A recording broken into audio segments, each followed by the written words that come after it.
మా ప్రేమ గల పరలోకమందున్న మా పరమ తండ్రి, ఎంతైనా నమ్మదగిన దేవ యేసు ప్రభువా, యేసుక్రీస్తు వారి నామములో మరొకసారి ఉదయకాల సమయంలో నిబంధనలో మిమ్మల్ని ఆరాధించినట్లుగా, పూజించినట్లుగా, కీర్తించినట్లుగా, కొనియాడినట్లుగా, కనపరిచినట్లుగా, హెచ్చరించినట్లుగా మీరు అనుగ్రహించిన ఈ దివ్యమైన తరుణాన్ని బట్టి మిమ్మల్ని స్తుతిస్తూ ఆరాధిస్తున్నాను. ఈ సమయం అంతటి కొరకే మిమ్మల్ని స్తుతిస్తూ ఆరాధిస్తున్నాను. మా తండ్రి, మా ప్రభువా, మా దేవ, ఈ సమయం మీరు మాకు ప్రేమకరంగా, ఆశాకరంగా మీరు ఉంచున్నాం. కొన్ని పాటలు పాడడం ద్వారా మిమ్మల్ని ఆరాధించడంలో మీరు చేసిన దగ్గర ఏర్పాటు బట్టి ముద్ద చేస్తున్నాయి.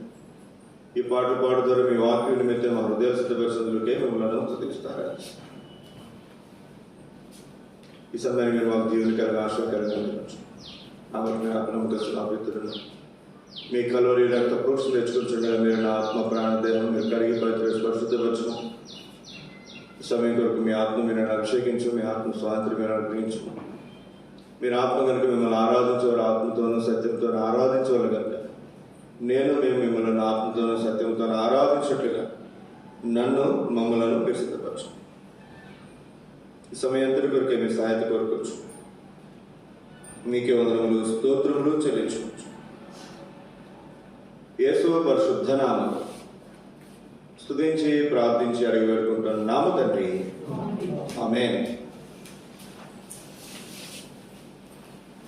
యెహెజ్కేలు గ్రంథము 34వ అధ్యాయం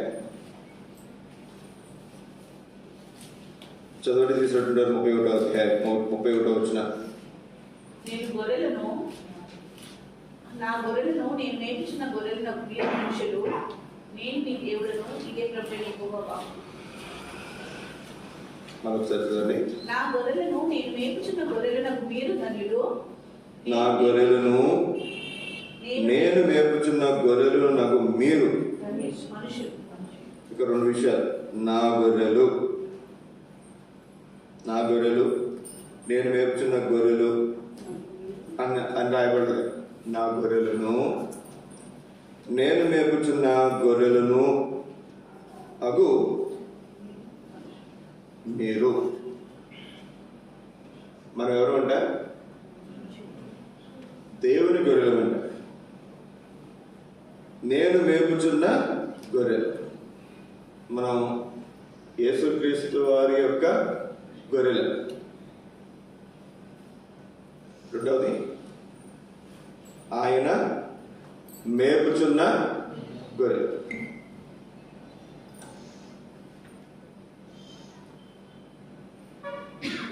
అయితే గొర్రెలు సముద్రం గాంధేశ్వరం పైకి పెట్టారు.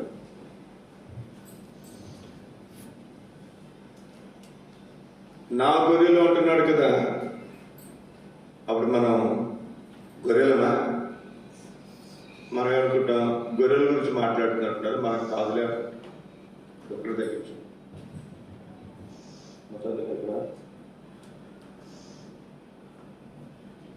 మనం ఆయన గొర్రెలము, మనుషులమైనటువంటి మనము ఆయన గొర్రెలము. రెండవది, ఆయన మేపుచున్న గొర్రెలము. ఇక్కడ మరి ఈ తలపును ఆధారం చేసుకుని ఈ ప్రవచనం దేవుని వర్తమానం మన మీద. మనము గొర్రెలమైతే, ఆయన మేపుచున్నటువంటి గొర్రెలమైతే ఆయన ఎవరమ్మా? దేవుడు. వేరు. ఆయన ఎవరండి? కాపరి. మన గొర్రెలమైతే ఆయన ఎవరు చెప్పండి? కాపరి. మన ప్రజలమైతే ఆయన దేవుడు. మనం గొర్రెలమైతే ఆయన ఎవరు? కాపరి. చూడండి, దేవుని వాక్యంలో ఎన్నో శ్రేష్టమైనటువంటి విషయాలు కాపరికి గొర్రెలకు ఉన్నటువంటి సంగతి మనం ఈ ప్రవచనం చూడటానికి మనం ప్రయత్నం చేద్దాం. యోహాను సువార్త 10వ అధ్యాయము చదవండి, 14-15 వచనాలు.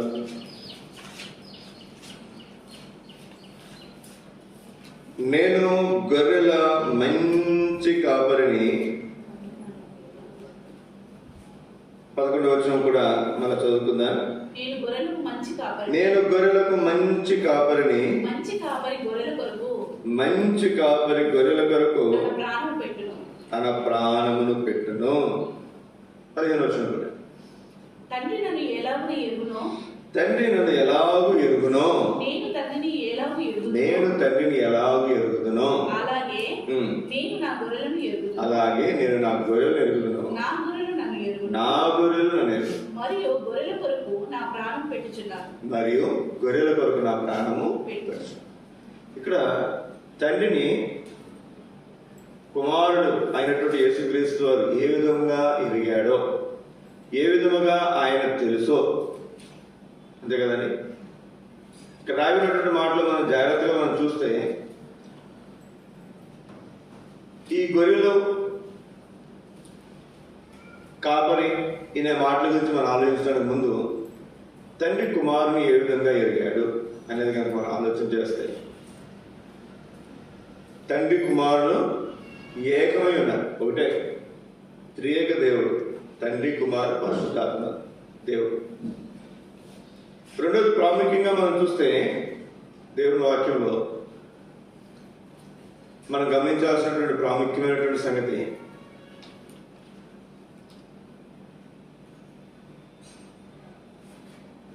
నేను తండ్రి ఏకమై ఉన్నామంటాడు 7వ అధ్యాయం యోహాను సువార్తలోని. అని ఇక్కడ మనం చూస్తే, నా గొర్రెలు నన్ను ఎరుగును, నేను నా గొర్రెలను ఎరుగుదును. ఎంత ఆశ్చర్యం చూడండి. ఇప్పుడు నేను మా పిల్లలు శ్యామను, నేను స్కూల్కి వెళ్ళినప్పుడు చెప్తాను వాళ్ళ గురించి. శ్యాము వాడికి లక్షణాలు ఎట్లా ఉంటాయి, సలోమి ఆమె లక్షణాలు ఉంటాయి, స్టీవెన్ వీటి లక్షణాలు ఇలా ఉంటాయి అని నేను టీచర్లకు చెప్తాను. ముఖ్యంగా స్టీవెన్ గురించి చెప్తే, స్టీవెన్ కొంచెం అలర్ట్ చేస్తారండి బాగా. అంటే వాళ్ళ సార్లు మేడం అందరూ ఏం అలర్ట్ చేయరండి, చాలా మంచి బాయ్ అండి, వాళ్ళ క్లాస్లో గుడ్ బాయ్ అండి వాడు. నిజంగా చర్చిలో మీరు చూస్తారుగా, వాడి సంగతి చూస్తారుగా. నేను స్కూల్కి తీసుకెళ్ళి దింపేటప్పుడు కూడా మెట్ల దగ్గరికి వచ్చారు, స్కూల్ మెట్ల దగ్గరికి వచ్చారు, వాడు బాడీ లాంగ్వేజ్ మొత్తం మారిపోతుంది. చాలా అమాయకుడిగా, ఇలా చక్కగా అమాయకుడిగా వెళ్తాడు. మెట్లు దిగిన తర్వాత మళ్ళా ఆడి సంగతి ఇప్పుడు తెలుస్తుంది వాళ్ళ సార్లకి, వాళ్ళ మేడంకి. వాడు చాలా తొంటరోడు మేడం, వాడు బాగా మరి పక్కన వాళ్ళు అటు ఇటు డిస్టర్బ్ చేస్తారంటే ఏం చేయడండి, వాడు మన క్లాస్ లేడండి. వాడు వీడి గురించి నాకు, మా పిల్లల గురించి నాకు తెలిసినంతగా మీ గురించి, మీ పిల్లల గురించి తెలుస్తుంది నాకు. చెప్పండి, తెలుస్తుందా? ఇప్పుడు తండ్రి అయినటువంటి దేవుడు కుమారుడైనటువంటి యేసుక్రీస్తు వారిని ఎంతగా ఎరిగాడో, కుమారుడైనటువంటి యేసుక్రీస్తు వారు తండ్రిని ఎంతగా ఎరిగాడో, అలాగే ఆయన మనల్ని ఎరిగాడంట, మనము ఆయన ఎరిగాడు. ఎంత ఆశ్చర్యం, ఎంత ఆధిక్యతో చూడండి. మన పిల్లల గురించే మనకు పూర్తిగా తెలియదు కదండి. మనం అనుకుంటాం మన పిల్లోడు ఎంతో మంచివాడు, మన అమ్మ ఎంతో మంచిది అనుకుంటాం. ఏదైనా కాన్పదులు చేసి లేదా ఏదైనా మరి ఇబ్బందుల్లో వాళ్ళు ఇరుక్కున్నప్పుడు మనం వెళ్తే, మా అమ్మాయి అసలు ఏమీ చేయదండి, మా అమ్మాయికి ఏం తెలియదండి, మా అబ్బాయికి ఏమీ తెలియదు అని అంటారు కదా. ఎందుకని? మన అబ్బాయి గురించి, మన అమ్మాయి గురించి మనకు తెలియదు. కానీ ఇక్కడ చూస్తే ఆశ్చర్యకరంగా, నేను తండ్రిని ఎలాగ ఎరుగుదును, అలాగే తండ్రి నన్ను ఎలాగ ఎరుగును, అలాగే నేను నా గొర్రెలను ఎరుగుదును. ఇక్కడ మనం చూస్తే మంచి మాట, నేను గొర్రెలకు మంచి కాపరి. ఎవరంటైనా మంచి కాపరి. ఇక్కడ ఎవరైనా మంచి తల్లిదండ్రులు ఉన్నారా? మీరు మంచి తల్లిదండ్రులేనా? మాట్లాడరు. అవునా కదా? అవునా? మంచి అంటే ఏమని చెప్పండి ఇక్కడ 11 వచ్చిన నువ్వు ఆగమ్మా, అమ్మ నువ్వు చదవమ్మా. మీ ఆయన గారు అంటున్నారు మేము మంచి తల్లిదండ్రులు అంటున్నారు. చదవమ్మా. మంచి తల్లిదండ్రులు ఏం చేయాలి? చదువు. ఆగండి అక్క. లూకన్నా మేము మంచి తల్లిదండ్రులు అంటున్నారు, అందుకే మనక్కడ చదవన్నా. మంచి కాపరిని, మంచి కాపరి తన గొర్రెల కొరకు తన ప్రాణమును కూడా పెట్టడానికి ఇష్టపడతాడండి. ఏం పెడతాడంటే తన ప్రాణమును కూడా పెట్టడానికి ఇష్టపడతాడు. ఎంత ఆశ్చర్యమో చూడండి, ఎంత ఆశ్చర్యమో. ఈ రోజుల్లో ఎవరూ కూడా కొన్ని సందర్భాలు ఉంటాయి, బిడ్డలు కనే సందర్భాల్లో తల్లి ప్రాణం ముఖ్యమా బిడ్డ ప్రాణం ముఖ్యమంటే ఏమంటారు చెప్పండి? కొంతమంది ఏమో బిడ్డ ప్రాణం ముఖ్యమంటారు, కొంతమంది ఏమంటారు తెలుసా, తెలివిగా పోతే పోయించలేండి బిడ్డ, అవసరం ఇంకో బిడ్డను కనొచ్చులేండి, తల్లి ముఖ్యమైన వారు కూడా లేకపోలేదు. ఉన్నారు లేదా? వినాలేదు ఎప్పుడైనా? ఎందుకని? ఏదో బిడ్డకి ఇబ్బంది ఉంది, బిడ్డకి ప్రాణం ఇబ్బంది ఉంది, తల్లికి ఇబ్బంది ఉంది, ఉంచితే ఇద్దరికి ఇబ్బంది.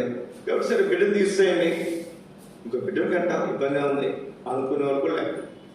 కానీ ఇక్కడ ఎంత ఆశ్చర్యం చూడండి, తను మంచి కాపరి ఏం చేస్తాడంటే తన ప్రాణమును, యేసుక్రీస్తు ఆయన మంచి కాపరి నీ కొరకు నా కొరకు ఏం చేస్తాడు? ఆయన తన ప్రాణమునే పెట్టాడు. ఎలాగా? ఊరికి ఒక మరి గొర్రెని కోసినట్టుగా ఒక్కసారి అలా కోసేయాలి. ఎంతో శాపగ్రస్తమైనటువంటి సులువు మరణాన్ని పొందుతూ వచ్చాడు. ఆ సులువును తానే మోసుకుంటూ పోయాడు. మధ్య ఒక వీడియో చూశాను నేను. ఎంత ఆశ్చర్యం అంటే కొన్ని కిలోమీటర్లు ఆ సిలువను మోసుకుంటూ పోయాడు. ఎవరైనా మంచి ఆరోగ్యం ఉందా? ఏం చేశాడు చెప్పిన? ముందు రోజే కొరడాలతో కొట్టాడు. చచ్చిపోయినటువంటి శవాన్ని ఈడ్చుకుపోయారు.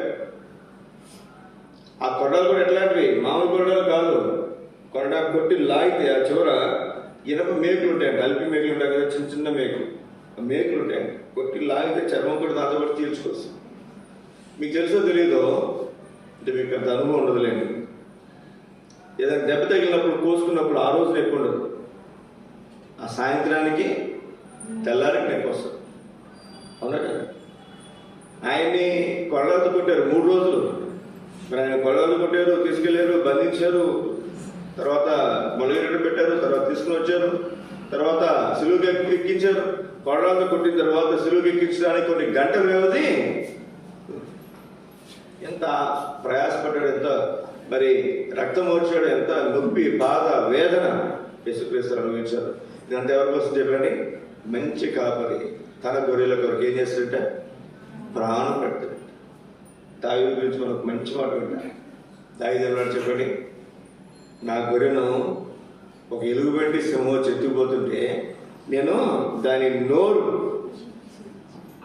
సింహ బలం నుండి ఎలుగుబంటి బలం ఏంటిది? శత్రువు సాతాను. ఇప్పుడు చూడండి, గొర్రెని ఎత్తుకుపోతుంటే మనమే కాపర్లు అనుకుందాం. గొర్రెని ఎత్తుకుపోతున్న సింహం మనం పోతామా? మనం ఏమనుకుంటాం చెప్పండి? పోతే పోతే గొర్రె కదా, పోనీ ఇంకోటి పట్టుకుపోతే పోనీ, మనం పోతే ఎట్లా? ఎంత ఆశ్చర్యం. దావీదు దేవుని హృదయానుసారుడు ఊరికే కాదు. రండి 2 తరగతులు మీకు జ్ఞాపకం చేసిన ఇక్కడే పేతురు రాసిన మొదటి పత్రికలో చక్కటి మాట ఉంటుంది. 2వ అధ్యాయం, పేతురు రాసిన మొదటి పత్రిక 2వ అధ్యాయము 25వ వచనం.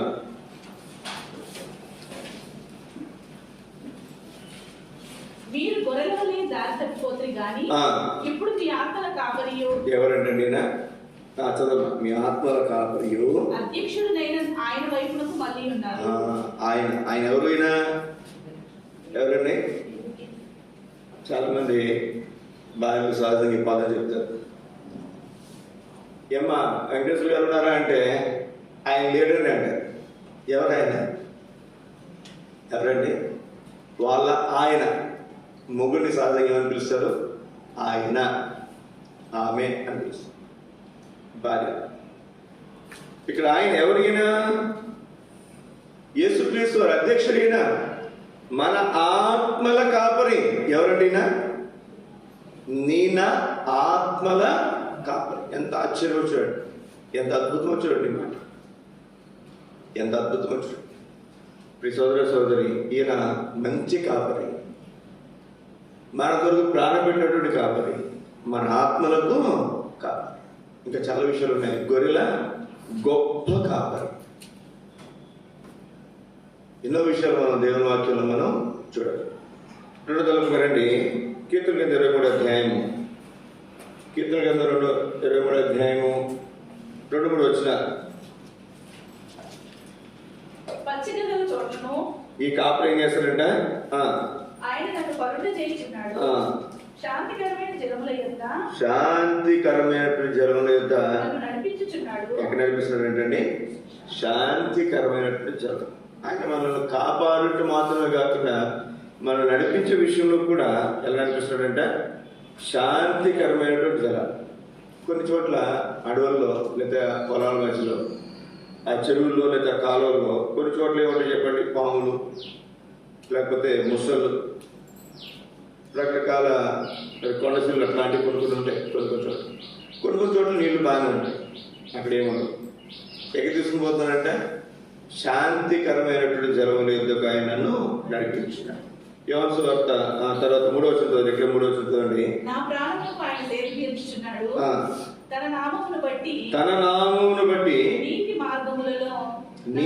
మార్గములలో నన్ను నడిపించుచున్నాడు. ఇక్కడ నడిపిస్తున్నాడు అండి నీతి మార్గం. ఏ మార్గం అండి? నీతి మార్గం. ఆయన మన కోసం ప్రాణం పెట్టాడు. ప్రాణం పెట్టినంత మాత్రాన, రక్తం కాల్చినంత మాత్రాన మన నీతిమంతులకు తెచ్చిపడ్డామా? యేసు ప్రభువా, నేను పాపిని, నా పాపాలు క్షమించు, మీ శిలువతో నా పాపాలు కడుగు, నన్ను బిడ్డగా అంగీకరించు అని అడిగిన తర్వాత ఆయన తన నీతిని మన మీద ఆరోపించాడు. ఏం చేశాడు చెప్పండి? యేసుక్రీస్తు వారు తన నీతిని మన మీద ఆరోపించాడు. ఎవరో బయటకు వచ్చారు, అక్కడ నీళ్ళు పెట్టాను, బకెట్ నీళ్ళు కడుక్కోమని. నీళ్ళు పెట్టినంత మాత్రాన కడుక్కుంటారు, నీళ్ళు పెట్టిన మాత్రాన వాళ్ళ కాళ్ళు కడగబడతాయండి. వాళ్ళు ఏం చేయాలి? కడుక్కోవాలి. మా శామ్ అయితే బెల్ల కడుక్కుంటాడు. శామ్ సరే అందరూ ట్యాప్ కాళ్ళు పెడతారు, ఇట్లా వచ్చేస్తారు. కడుగుతారా? పిల్లలు కూడా అంతే కదండి. చేయగలుగుతారంటే ఏమంటారు? ఇలా పోసుకుని వచ్చేస్తారు. కడుక్కోవడం ఏం చేయాలి చెప్పండి? కడుక్కోవాలా? రా, మీకు కరోనా టైంలో శానిటైజేషన్ ఎలా చేసుకోవాలో చెప్పారుగా. ఇలాగా ఇలాగా ఇలాగా ఇలాగా కదా అనుకోవాలి కదా, కడుక్కోవాలి కదా. ఎప్పుడైతే మనం కడుక్కుంటామో అప్పుడు మనకున్న మురికి ఏమవుతుంది? అలా యేసుక్రీస్తు రక్తంలో మనం కడగబడితే అప్పుడు మన పాపాలు క్షమించుకోవాలి. అది మనం ఆయన నీతి మార్గంలో నడవటం. రండి, యోహాను సువార్త 10వ అధ్యాయం చదవండి.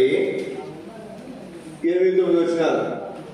గొర్రెలు పోవు మార్గమును నేనే, నాకు ముందు వచ్చిన వారందరూ. గొర్రెలు పోవు మార్గమును నేనే. గొర్రెలు పోవు మార్గం ఎవరంటే దేవుడే, యేసుక్రీస్తు వారే. చదవండి. నాకు ముందు వచ్చిన వారందరూ దొంగలను దోచుకున్న వారనే ఉన్నారు. గొర్రెలు వారి స్వరం వినలేదు. నేనే ద్వారమును. గొర్రెలు పోవు ద్వారము నేనే ద్వారమును. నా ద్వారా ఎవరైనా లోపలికి వస్తే వాడు రక్షించబడతాడు. లోపలికి పోతాడు, బయటికి వస్తూ ఉంటాడు, మేత మేయించుంటాడు. సోదరి, ఈ ద్వారము, ఈ మార్గము, నేనే మార్గమును సత్యమును జీవనైన ఈ మార్గము, ఈ ద్వారం మరెవరూ కాదు, మన ప్రభువైన యేసుక్రీస్తు. యేసుక్రీస్తు వారి మార్గముల్లో మనం నడిస్తే ఎక్కడ పోతా ఉంటా? వాడు రక్షింపబడిన వాడే. లోపలికి వచ్చు, వెలుగులికి పోవచ్చు, లోపలికి రాగలడు. ప్రియ సోదరి, ఈ మధ్యాహ్న కాల సమయంలో యేసుక్రీస్తు రక్తంలో కడగబడినటువంటి నీవు నేను, నీతిమంతుడుగా తీర్చబడిన నీవు నేను రక్షించబడిన వారము. దేనికి రక్షించబడిన వారని చెప్పండి?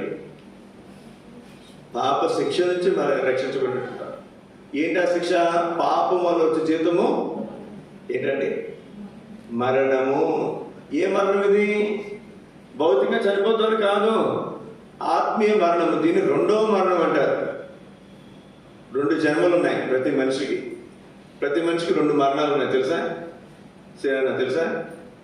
2 జన్మలు ఉన్నాయి, 2 మరణాలు ఉన్నాయి, తెలుసా? మొదటి జన్మ, రెండవ జన్మ. దాన్ని నూతన జన్మ అంటారు. మరణము, మొదటి మరణము, రెండవ మరణము అంటారు. మొదటి జన్మ అందరూ పుట్టాం కదండి. అలాగే మొదటి మరణం ఏంటి? పుట్టినవాడు గిట్టగా మారడు. అందరూ మనం చనిపోతే ఏదో టైం వచ్చినట్టు చనిపోతాం. ఇది మొదటి జన్మం, ఇది మొదటి మరణం. రెండో జన్మ ఏంటి? రెండో మరణం ఏంటి? రెండో మరణం అంటే ఏంటంటే నరకము. చచ్చిన తర్వాత నరకానికి పోతాం. చచ్చిపోయిన మరుక్షణం నరకంలో ప్రత్యక్షం అవ్వం. అర్థమవుతుందండి? మొదటిసారి చనిపోయినటువంటి వ్యక్తి, అంటే మామూలుగా చనిపోయినటువంటి వ్యక్తి, దాని మొదటి మరణం బైబిల్ చెప్తుంటే ఆ వ్యక్తి తర్వాత తనను తీసుకుని లెక్క పడేస్తారు, నరకంలో పడేస్తారు. అది రెండవ మరణం. దాన్ని నరకము అని బైబిల్ చెప్తుంది. నరకంలో పడవేయబడి రెండవ మరణం. మొదటి మరణం నుంచి అయినా తప్పించుకోవడానికి అవకాశం ఉందేమో కానీ రెండవ మరణం నుంచి ఎవరు కూడా తప్పించుకోరు. కొంతమంది మనం చూస్తాం, మరణపు అంచులు దాకా పోయొచ్చాడట కదండి. కొంతమంది చనిపోయి ఒక నిమిషం 2 నిమిషాలు లేదా అరగంట తర్వాత మళ్ళీ బతుకుతారు. వాళ్ళని అడిగితే నాకు ఏయో కనిపిస్తుందని చెప్తారు. రకరకాల సంగతులు వాళ్ళు చెప్తుంటారు. అంటే మరణం ద్వారం దగ్గరికి పోయి మనం వెనక్కి వచ్చాం. కానీ నరకం ద్వారం దగ్గరికి పోయి వెనక్కి వచ్చేవాడు ఎవరో కూడా ఉంటాడా? లేదు. ఇది రెండో మరణం, ఇది నరకం. ఇది ఈ నరకం తప్పించుకోవాలి అంటే, అంటే రెండో మరణం తప్పించుకోవాలి అంటే మొదటి మరణం ఎవరో తప్పించుకోలేదు. ఒకవేళ ఇప్పుడు ఏదైనా ఇబ్బంది నుంచి గట్టెక్కాం, తర్వాత అయినా ఒక 10 సంవత్సరాల తర్వాత అయినా, ఒక 50 సంవత్సరాల తర్వాత అయినా, ఎప్పుడో గొప్ప ఒక 80 సంవత్సరాలకు 100 సంవత్సరాలకు ఎప్పుడైనా మనం ఏం చేయాలి చెప్పండి? మొదటి మరణం కూడా వెలికి తీరాల్సిందే. దానికి ఎవరు కూడా అతిథులు కాదు. అయితే రెండవ మరణం తప్పించుకోవటం మాత్రం మన చేతిలో ఉంది. ఏంటి ఆ రెండవ మరణము? నరకం. నరకం తప్పించుకోవడం అనేది మన స్వాధీనంలో ఉంది. ఇది ఎవరి వలన, ఎవరికి సాధ్యమవుతుంది అంటే రెండవ జన్మము పొందినటువంటి వారికి, నూతన జన్మ పొందినటువంటి వారికి. నూతన జన్మ అంటే ఏంటి? ఆదాము దేవుడు సృష్టించినప్పుడు ఆదాము అవ్వలు తినొద్దన్న పండు తిన్నప్పుడు వారికి శరీర సంబంధమైన నేత్రాలు తెరవబడ్డాయి, ఆత్మ సంబంధమైనటువంటి నేత్రాలు మూయబడ్డాయి. ఆ మూయబడినటువంటి ఆత్మ సంబంధమైనటువంటి నేత్రాలను మళ్ళీ వెలిగించడానికి కడపటి ఆదాముకి యేసుక్రీస్తు ఈ లోకానికి వచ్చాడు. యేసు ప్రభు, నేను పాపి, నా పాపాలు క్షమించి శిలువ రక్తంలో నా పాపాలు కడుగు, నన్ను బిడ్డగా చేసుకుని ఆ హృదయంలోనికి రండి అని మనం అడిగితే యేసుక్రీస్తు వారి ఆత్మ రూపంలో మన హృదయంలోకి వస్తాడు. అప్పుడు మన ఆత్మీయ నేత్రాలు ఏదైతే మూయబడ్డాయో ఆ నేత్రాలు ఏమవుతాయి చెప్పండి? తెరవబడతాయి. ఇది నూతన జన్మ. ఇది రెండవ జన్మ. నికోదేము వస్తే నికోదేముతో యేసుక్రీస్తు వారు అంటారు. ఇదేమంటే నికోదేము అంటే, అయ్యా నేను ఎలా జన్మించగలను? మళ్ళీ నా తల్లి గర్భంలోకి పోయి నేను మళ్ళీ జన్మించాలా అంటే అలా కాదు. ఏం చేయాలి? పాప క్షమాపణ పొందితే నిత్య జీవన అతడు పొందాడు. సోదర సోదరి, మెశానికాల సమయంలో రెండవ జన్మ అనుభవం కలిగినటువంటి మనము రెండవ మరణాన్ని తప్పించుకుంటాం. ప్రతి వ్యక్తికి మొదటి జన్మ, మొదటి మరణం సహజం. రెండవ జన్మ ఉంటే, నూతన జన్మ అనుభవం ఉంటే రెండవ మరణం ఉండదు.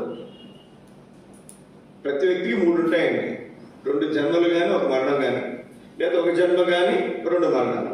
ఒకసారి జన్మించాడు, నూతన జన్మ అనుభవం లేదు, రక్షణ అనుభవం లేదు, అతను మొదటిసారి చనిపోతే రెండోసారి నరకంలో పడేస్తాడు. రెండవ మరణం తను అనుభవిస్తాడు. అలా కాకుండా జన్మించబడినటువంటి నీవు నేను నూతన జన్మ అనుభవంలోకి వచ్చామనుకోనండి, మొదటి మరణం మాత్రమే ఉంటుంది. క్రీస్తు యేసునందున్న వారికి ఏ శిక్షా విధి లేదు. వారి మీద రెండవ మరణానికి ఎట్టి అధికారము, రెండవ మరణానికి అధికారం లేదు. యేసుక్రీస్తు నందున్న వారికి, గుర్తుపెట్టుకోండి మాట. అంటే దేనికి అధికారం లేదు? నరకానికి అధికారం. సోదర సోదరి, ఉదయకాల సమయంలో మనం గమనించాల్సినటువంటి ప్రాముఖ్యమైనటువంటి సమయం. యేసుక్రీస్తు వారు ఆయనే మార్గము, ఆయనే ద్వారము, ఆయనే మనకు అంటాడు కదా, గొర్రెల పోవు ద్వారమును నేనే. 2-3 తలుపుగా యెషయా గ్రంథము 40వ అధ్యాయము 11వ వచనం. గొర్రెల కాపురు ఏం చేస్తాడు ఆయన? కాపురు అంటే ఏం చేస్తాడు చెప్పండి? 40:11. గొర్రెల కాపరి వలె ఆయన తన మందను మేపును, తన బాహువుతో గొర్రె పిల్లలను చూచి రొమ్మున ఆనించుకొని పోయిను, పాలించు వాటిని ఆయన మెల్లగా నడిపించును. ఇక్కడ దేవుని వాక్యం మనం చూస్తే మొదటగా గొర్రెల కాపరి తన మందని ఏం చేస్తాడు ఆయన? మేపుతాడు. పాలిచ్చు వాటిని ఏం చేస్తాడంటే తన రొమ్మును ఆనించుకొని ఇట్లా మోస్తాడు. పాలిచ్చే గొర్రెలు కానీ లేకపోతే పాలు తాగే గొర్రె పిల్లల్ని కానీ ఏం చేస్తాడు? చిన్న పిల్లలను ఇట్లా మోసుకొని వస్తాడు. ఇక్కడ మనం గమనించాల్సినటువంటి ప్రాముఖ్యమైనటువంటి సంగతి, ఆయన గొర్రెల కాపరి, గొర్రెలను మేపువాడు. ఏం చేస్తాడు ఆయన? గొర్రెలను మేపేవాడు. ఈ గొర్రెలు మేపేవాడు ఎక్కడ మేపుతాడు? ఎక్కడ మేపుతాడు మనం చూద్దాం రండి. దేవుని వాక్యంలో యేసుక్రీస్తు గ్రంథం 34వ అధ్యాయం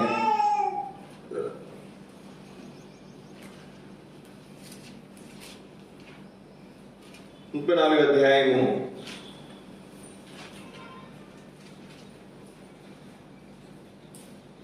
11, 12, 13 వచ్చిన. ప్రభువుని యెహోవా సెలవిచ్చినది ఏమనగా, ఇదిగో నేనే నా గొర్రెలను వెతికి. మన్నించండి ఒక మాట, ఈ మాట చదువుతాను కదా. 11 వచ్చిన. ఆయన జనులలో నుండి వాటిని తోడుకొని వచ్చి ఆయా దేశములలో నుండి వాటిని సమకూర్చి వాటి స్వదేశంలోనికి వాటిని తెచ్చి పర్వతముల మీదను వాగుల యొద్దను దేశమందున సకలమైన కాపురపు స్థలముల యందు వాటిని మేపెదను. ఎక్కడ మేపుతాడంట? కాపురపు స్థలం అంటే మా అమ్మాయి కాపురానికి వెళ్ళింది అంట. కాపురానికి వెళ్ళింది అంటే తన భర్త దగ్గరికి పంపిస్తారు. వారు ఒక ఇల్లు అది తీసుకుంటారు, లేదా సొంత ఇల్లు కొనుక్కుంటారు. ఆ ఇంట్లో వారు ఉంటారు. మా అమ్మాయి కాపురం చేస్తుందని ఇక్కడ అని చెప్తారు. అక్కడే వాళ్ళు తింటారు, అక్కడే వాళ్ళు కావాల్సిన సమకూర్చుకుంటారు కదండి. ఇప్పుడు కాపురపు స్థలం అవేంటి? ఉండే స్థలం. కాపురపు స్థలం అంటే ఉండే స్థలం. ఏం జరుగుతుందంటే అక్కడ? వాటిని మేపెదను. సహజంగా మనకంటే అక్కడే వండుకుంటాం, అక్కడే తింటాం. కానీ గొర్రెలకు ఎట్లా కాదు. తినే స్థలం వేరే చోటు ఉంటుంది, పండుకునే స్థలం దొడ్డి వేరే చోటు ఉంటుంది. ఎక్కడికో మేపుకుని పోతారు, మళ్ళీ వాటిని మేపుకుని తోలుకుని వస్తారు ఇంటికి. ఇక్కడైతే ఎక్కడంటే మంచి పర్వతములు, మరి వాగులు యొద్ద సకలమైన కాపురం స్థలములు యందు నేను వాటిని మేపుదును. చదవండి 14 వచ్చిన. నేను మంచి మేతగల చోట వాటిని మేపెదను. ఎంత ఆశ్చర్యం చూడండి. దేవుడు ఎట్లాంటి దేవుడు అంటే మంచి మేతగల చోట వాటిని మేపుతాడంట. ఇశ్రాయేలు యొక్క ఉన్నత స్థలముల మీద వాటికి దొడ్డి ఏర్పరుస్తారంట. ఉన్నతమైన స్థలాలు. అక్కడ మంచి దొడ్డి అంటే మంచి మేతగల స్థలం, మంచి దొడ్డి. అక్కడ పడుకుంటాయంట. ఇశ్రాయేలు పర్వతముల మీద బలమైన మేతగల స్థలమందు అవి మేయును. చదువు 15. ఎవరు మేపుతారంటండి? ఎవరు మేపుతారు? ఒక నిన్ను నన్ను పెట్టారనుకోండి, మేపడానికంటే కొంచెం పక్కకి వెళ్ళి మేపాలి, మనకు నిద్ర పొరండు పెట్టాలి. మనకు నిద్ర వస్తుంది అనుకోండి. ఉదాహరణకి చాలా మంది ఆవులిస్తున్నారు అనుకోండి. ఏం చేస్తాం? మనకు నిద్ర వస్తే వాటిని తోలుకొచ్చి దొడ్లో పెట్టి మనం ఏం చేస్తాం? నిద్ర. మన టైంని బట్టి వాటి అలవాట్లు మనం మారుస్తుంటాం. కొంతమంది మన కాపురం చూస్తాం, గొర్రెలు తోలుకుని పోతారు. పొద్దున్నే వాళ్ళు వెళ్ళేటప్పుడు ఒక కర్ర పెట్టుకుంటారు. ఇటేమో క్యారేజీ, ఈ పక్కనేమో వాటర్ బాటిల్. చిన్న బాటిల్ కాదు, కూల్ డ్రింక్ బాటిల్ 2-2.5 లీటర్ల బాటిల్ పెడతారు. ఎందుకని? మన సాయంత్రం వరకు వాళ్ళకి ఎండలో నీళ్ళు కాగిపోయినా పర్లేదు, ఇబ్బంది లేదు. వాటిని మాత్రం మేపి పొద్దున అన్నం చేసి వెళ్తాడు. ఈయన 2-3 మన మధ్యాహ్నం 1 గంటకు భోజనం చేస్తాడు. మళ్ళీ సాయంత్రం 5-6 వరకు మేపి అప్పుడు తోలుకొస్తాడు. కొంతమంది ఉంటారు, జీతకాలు ఉంటారు. వాడు లేటుగా పోతాడు, మేతలు వేస్తాడు, ఎక్కడ దగ్గర అక్కడెక్కడ మేపేస్తాడు, మళ్ళా పెందలాడే తోలుకొని చేస్తాడు. నిజమైనటువంటి కాపురు అలా కాదు. ఎక్కడ తోలుకుపోతాడు చెప్పండి? తోలుకుపోతాడు.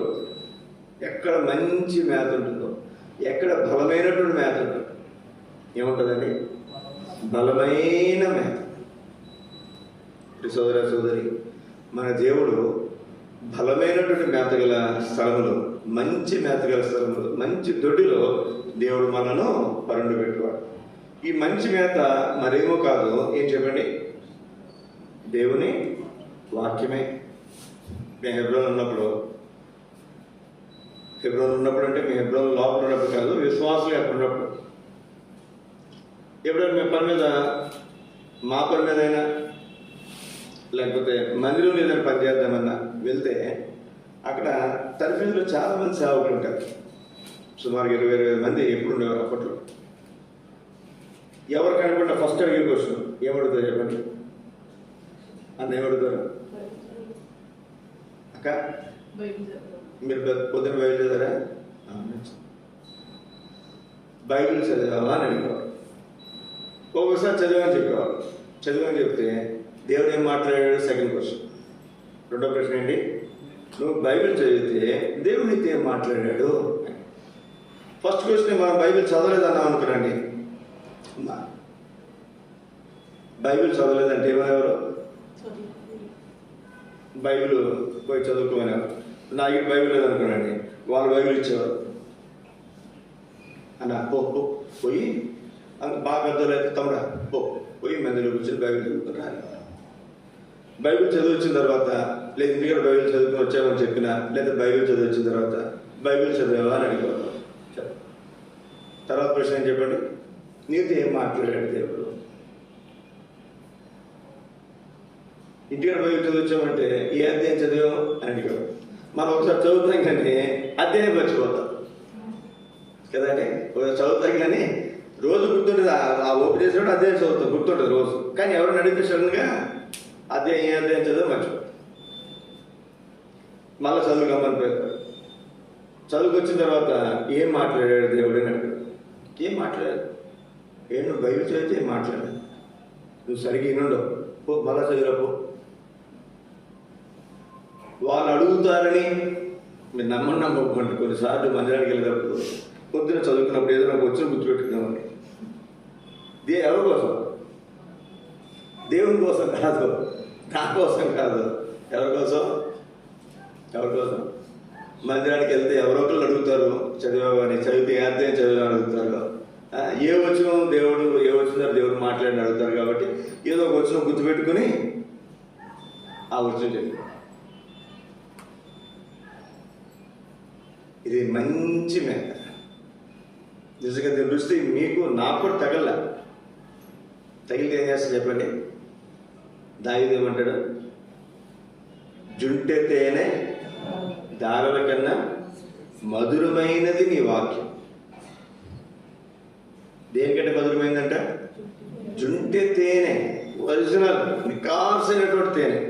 ఎంత మధురంగా ఉంటుందండి.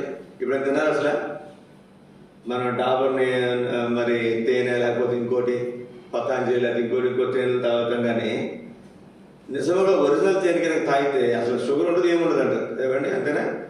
షుగర్ పేషెంట్స్ కూడా తినొచ్చు అండి ఒరిజినల్ తేనె. అందులో ఏమి షుగర్ పేషెంట్కి ఇబ్బంది కలిగించే ఏముండదు. చాలా మంచిది. దేవుని వాక్యం మనం చూస్తాం. యోనాతాను యుద్ధానికి పోతున్నప్పుడు ఏం చేశాడంటే తేనె తీసుకుని కొంచెం తిన్నాడంట. నాటడం కాదు. మనమైతే తేనె కొంచెం చేతిలో పోసిన ఒక స్పూను నాలుతాం. మనం ఎక్కువ తినలేం కాబట్టి నాలుతాం. బాటిల్ తినటం అంటే ఒక బాటిల్ వాటర్ తినేస్తారు. గడ్డ కింద ఉంటుంది. ఆ తేనె పట్టులోంచి లాగితే అది తినేస్తారు. తేనె పట్టులో ఉన్న తేనె పట్టు ఉంటుంది చూసారా, దాన్ని అలాగే తినేస్తారు. కొంచెం తింటేనే తన కళ్ళు ఏమైనా అంటే దేవుని వాక్యంలో రాయబడింది, కొంచెం తేనె తింటేనే కళ్ళు ప్రకాశించినాయంట. ఎంతో బలం వచ్చిందంట. అన్నాడు అతను. ఎవరో చెప్పండి, కొంచెం తేనె తింటేనే ఎంత బలం వచ్చింది నాకు. మా నాయన అందరి దగ్గరగా భోజనం చేయమని ఉంటే, లేక అంత శుభ్రంగా తినమని ఉంటే ఇంకా బలంగా ఇంకెంతమందిని మనం చంపగలము అంటాడు ఒక ఇద్దరు. సోదరి ఈ వాక్యం ఏం చేస్తుంది చెప్పడం వలన? బలపరుస్తుంది, ఆదరిస్తుంది, ధైర్యపరుస్తుంది, భద్రపరుస్తుంది. ఎన్నో విషయాలు దేవుని వాక్యాలు మనం చెప్పలేం. అట్లాంటి దేవుని వాక్యాన్ని మనం చదవకపోతే నిజంగా మనం బలమైన ఆహారం తినేవాళ్ళము కాదు. బలమైన ఆహారం తినేవాళ్ళము కాదు. మనం అనుకుంటాం వాళ్ళకి డబ్బు ఉంది అందుకే వాళ్ళు చక్కగా టిఫిన్లను లేకపోతే జీడిపప్పులు, బాదం పప్పులు ఇంకా బలానికి ఇస్తారు కదండి. బలానికి చాలా రకాల వస్తువులు పెడతారు. డ్రై ఫ్రూట్స్ అని కదండి, లేకపోతే ఇంకా ఈ తేనెని కానీ ఇంకేమో చెప్పండి నువ్వుల నూనె కానీ ఇంకేమో ఉన్నాయి కదా, రకరకాల సంగతులు ఉన్నాయి కదా. మన డబ్బు ఉంటే అన్ని తినేవాళ్ళం, డబ్బు లేవు కాబట్టి మనం ఏం తింటాం చెప్పండి? అన్నం, ఒట్టిగడ్డి. అన్నం ఏంటంటే చెప్పండి, ఒట్టిగడ్డి అనుకుంటాం. కానీ మనందరి చేతులు ఏమో చెప్పండి, దేవుని వాక్యం. ఇది బలమైన మంచి మేత కలిగిన పిలుస్తారు. దైవజనుడు భక్తి గారికి ఇచ్చినటువంటి సంఘ దర్శనంలో దేవుని వర్తమానికులుగా, దేవుని సేవకులుగా మేమే కాదు, విశ్వాసులకు కూడా చాలా చక్కటి మేత. బైబిల్ ఎలా చదవాలో తెలుసు, ఎప్పుడు చదవాలో తెలుసు, ఎన్నిసార్లు చదవాలో తెలుసు, మరి ఖచ్చితంగా చదవాలనే విషయం తెలుసు. మనకి చాలామంది విశ్వాసం చెప్పే మాకంటే కూడా కూర్చున్నటువంటి వాళ్ళు చాలామందికి చాలా విషయాలు, ఇంకా ఎక్కువైనటువంటి విషయాలు కూడా తెలిసినటువంటి వారు ఖచ్చితంగా ఉంటారు. వేరే సహవాసాలు ఇంత వాక్యము, విశేషమైనటువంటి వాక్యము, బోధ ఉండదు. ఎంతసేపు ఉంటుంది చెప్పండి? 10 పాటలు పాడతారు, 10 పాటలు పాడతారు ఖచ్చితంగా. ఒక పావుగంట 20 నిమిషాలు వాక్యం చెప్తారు, లేదా ఒక అరగంట కానుకలు వేస్తారు. 2 వర్తమానాలు కంపల్సరీ ఖచ్చితంగా. ఇంకా పెద్ద సంఘాలు అయితే 3 వర్తమానాలు. 3 గంటల సర్వీస్ అయితే గంటన్నర ఖచ్చితంగా సగం సేపు ఏముంటుంది చెప్పండి? వాక్యం ఉంటుంది. మీరు ఏ మీటింగ్ అని తీసుకోండి, సగం కంటే ఎక్కువసేపు వాక్యం ఉంటుంది. మీరు మిగిలిన ఎక్కువ సహవాసాలు తీసుకురండి, సగం కంటే ఎక్కువ పాటలు ఉంటాయి. ఏముంటాయంటే సగం కంటే ఎక్కువ పాటలు ఉంటాయి. ఇది మంచి మేతది. పాటలు పాడడం తప్పు కాదు, ఆరాధన చేయడం తప్పు కాదు, ప్రార్థన చేసుకోవడం తప్పు కాదు. అన్నిటికంటే ముఖ్యమైనది చెప్పండి వాక్యం. వాక్యము మనకేమవుతుంది? అది జీవాహారం, మనకు బలమైనటువంటి మేత. 4వ తలపుగా రండి, 4వ తలపుగా కీర్తన గ్రంథం.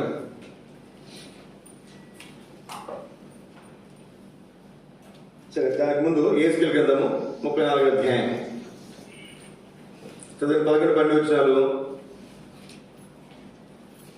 ప్రభువుని యెహోవా సెలవిచ్చినది వినగా, ఇదిగో నేను నేనే నా గొర్రెలను వెదకి వాటిని. ఎవరు వెతుకుతారంట?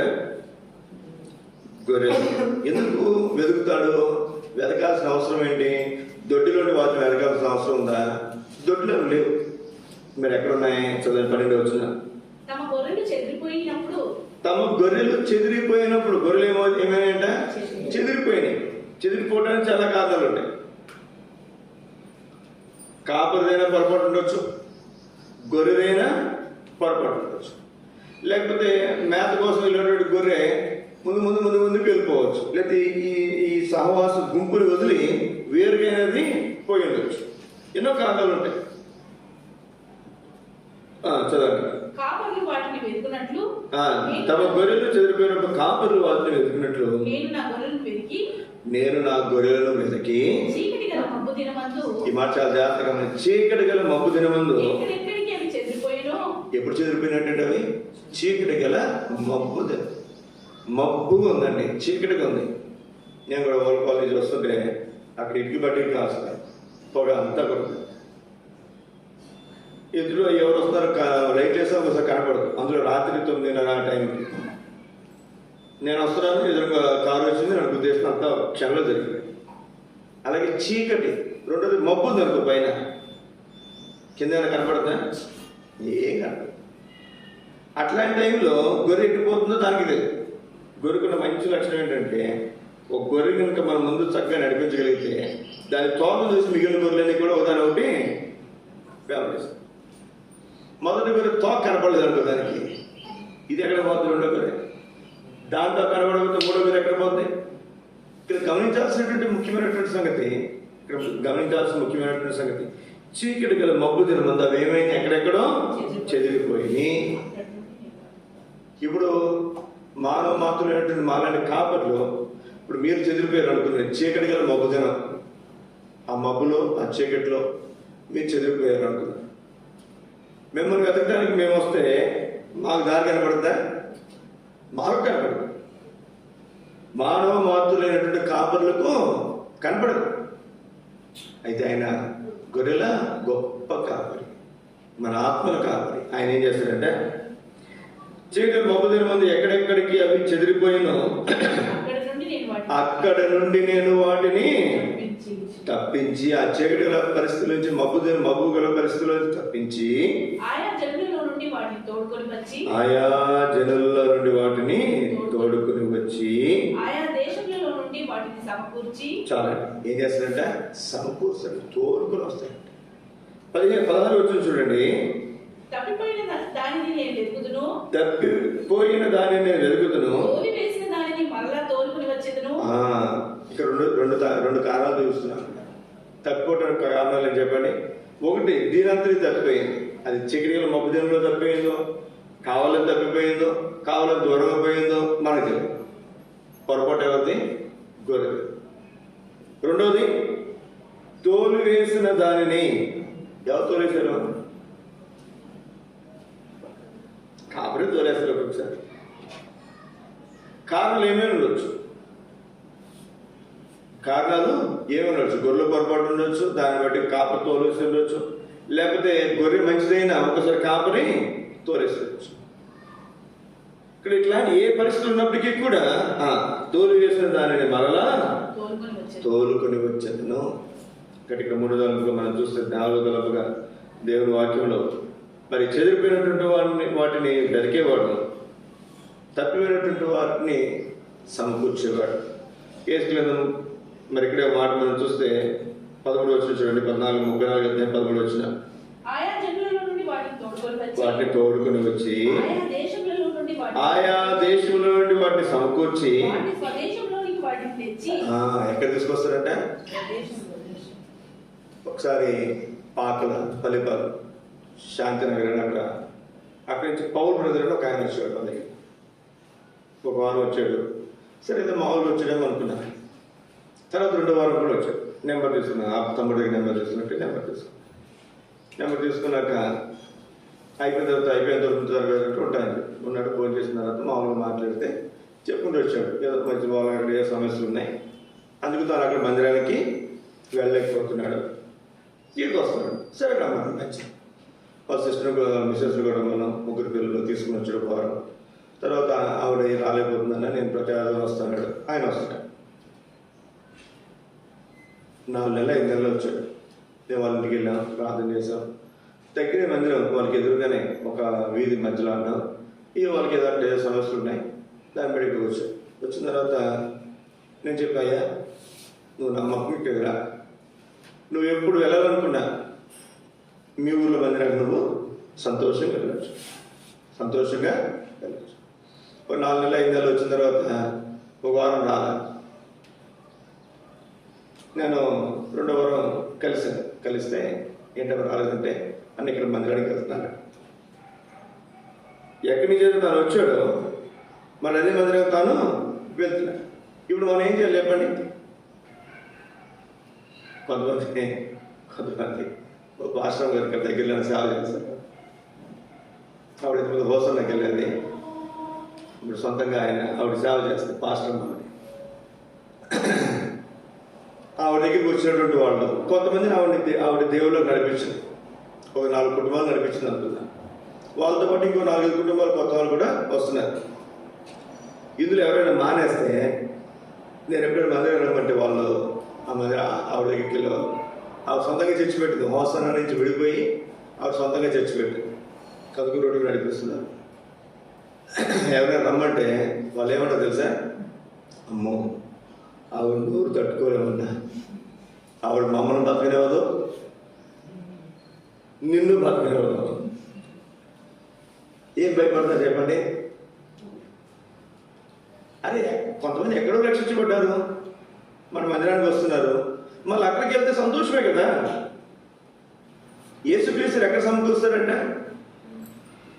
వాటి చదవండి, స్వదేశములోనికి వాటిని తెచ్చి ఆయా దేశంలోని వాటిని సమకూర్చి వాటి స్వదేశంలోని తీసుకో. స్వదేశము ఎవరైతే చెదిరిపోయారో మళ్ళీ వాటిని ఖచ్చితంగా మందిరంలోనికి దేవుడు సమకూరుస్తాడు. ఒకవేళ సహవాసులను సమకూరుస్తాడు. ఒకవేళ ఇక్కడ రాకపోయినా వేరే ఊర్లో ఉన్నప్పుడైనా అక్కడైనా అక్కడ సహవాసులను దేవుడు వారిని ఎట్లయినా సమకూరుస్తాడు. ఇక్కడ మనం గమనించాల్సినటువంటి ప్రాముఖ్యమైనటువంటి మాట, దేవుడు సమకూర్చి స్వదేశంలోనికి వాటిని తెచ్చువాడు. పర్వతముల మీదను 16 వచ్చిన తప్పిపోయిన దానిని నేను వెతుకుదును, తోలి వేసిన దానిని మరలా తోలుకుని వచ్చేదును, గాయపడిన దానికి కట్టుకట్టుదును. ఏం చేస్తాడంట? తోలు అదేమో చెదిరిపోయింది, ఏదైనా తోడేలు దాడి చేయొచ్చు, లేదా ఏదైనా ముళ్ళు కచ్చలు గీసుకోవచ్చు, గాయాలు అవ్వచ్చు. అది వెళ్ళినా కాపురు చెదరగొట్టిన గాయం అవుతుందో లేదో చెప్పి కొంతమంది అడిగేమనుకున్నాండి, ఎందుకు మందిరం రావట్లేదంటే, అమ్మో ఆ పాస్టర్ గారా, అమ్మో ఆ పాస్టర్ అమ్మ అని చెప్పి మేమేదో తెలుసు తెలియదు అనవచ్చు. బహుశా కొన్ని సందర్భాల్లో గాయపడవచ్చు, మనసు గాయపడవచ్చు, భౌతికంగా కూడా గాయపడవచ్చు. అట్లాంటి సందర్భాల్లో మానేసి ఉండొచ్చు బహుశా.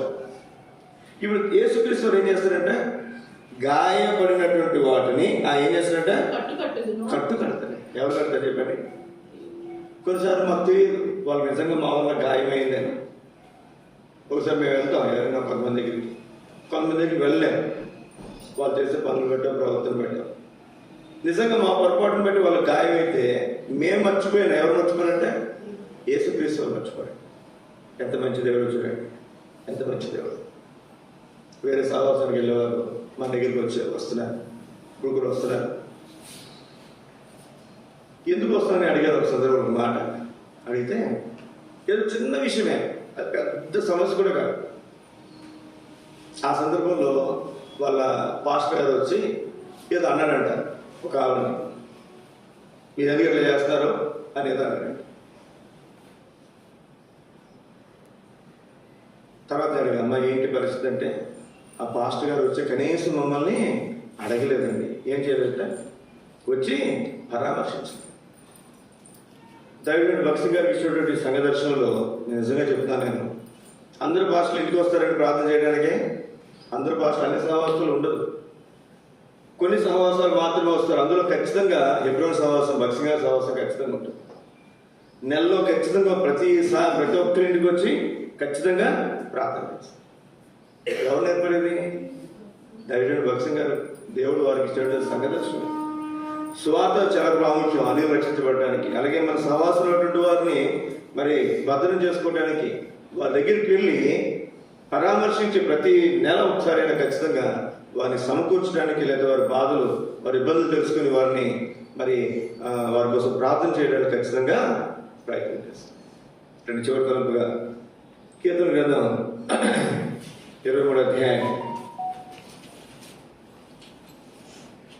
2వ వచనం. పచ్చికల చోట్లను ఆయన నన్ను పరుండ చేయించున్నాడు. ఏం చేస్తున్నాడంట? పచ్చిక గల చోట్ల పరుండ చేయించినాడంట. సహజంగా దొడ్డు చోటు ఉంటుంది, మేత మెట్టే స్థలం ఒక చోటు ఉంటుంది. శాంతికరమైన జనముల యొద్ద నన్ను నడిపించుచున్నాడు. నా ప్రాణమునకు ఆయన సేద తీర్చుచున్నాడు. ఈ మాట దేనికి సేద తీరుస్తున్నాడంటే నా ప్రాణమునకు. కొంతమందిని మనం చూస్తాం, తినడానికి అన్నీ ఉంటాయి, అనుభవించడానికి అన్నీ ఉంటాయి, కానీ నెమ్మది దొరుకుతాం, నిద్రపోతాం, నిద్రపడతాం, కడుపు నిండా తిందామంటే తినబుద్ధి కాదు. ఉంటారు లేదు అట్లాంటి వాళ్ళు ఉంటారు. ఇక్కడ మనం చూస్తున్నాం, మన దేవుడు ఎవరంటే మన ప్రాణములకు సేద తీర్చేవాడు. ఎంత అద్భుతమైనటువంటి మాట, ఎంత అద్భుతమైనటువంటి మాట. మన ప్రాణములకు సేద తీర్చేవాడు. మంచి స్థలంలో ఏం చేస్తున్నట్టు ఆయన పచ్చికల చోట వలను పరుండ చేయవాడు. పచ్చికలోనే పడుకున్నాం అనుకోనండి, ఆకేసారి తినొచ్చు, మళ్ళీ అక్కడే పడుకోవచ్చు. ఏమి ప్రయాసం. సోదరి ఇటువంటి అద్భుతమైనటువంటి దేవుడు ఈ లోకంలో ఎక్కడా కూడా లేడు. ఎందుకు మాట చెప్తానంటే చూడండి, యెషయా గ్రంథం 49వ అధ్యాయంలో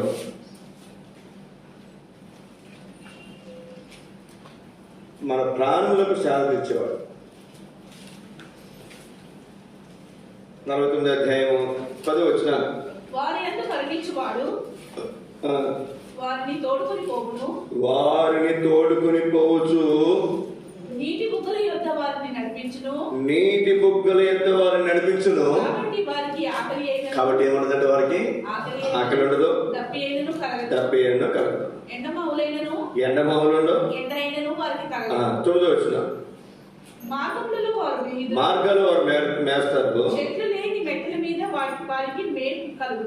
చెట్లు లేని మెట్టలన్నిటి మీద, చెట్లు లేవంట, మెట్టు ఉందంట, మెట్ల మీద ఏముంటుందంటే వాడికి మేపు కలుగుతుందంట. మీరు గొర్రె మాంసం మేక మాంసం తిన్నారో లేదో నాకు తెలియదు, కానీ మామూలు గొర్రెలు వాటి మాంసం వాటి రుచి వేరు, కొండల్లో గుట్టల్లో తిరిగేటటువంటి వాటి యొక్క మాంసం రుచి వేరు. కూరగాయలే రాత్రి నెలలో పండే కూరగాయల రుచి వేరు, మామూలుగా పండే కూరగాయల రుచి వేరు. ఇక మనం చూస్తే ఎట్లాంటి మేత అంటే మంచి మేత. ఈ మేత ఎక్కడ కలుగుతుందంట? చెట్లు లేని మెట్లన్నింటి మీద వాటికి మేత కలుగును.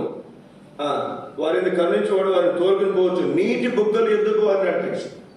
కాబట్టి ఏం చేస్తాయంటే వాటికి ఆకలి ఉండదు, ఎందుకని అక్కడే మేత ఉంది, అక్కడే నీటి బుగ్గలు ఉంది. 11వ వచనం.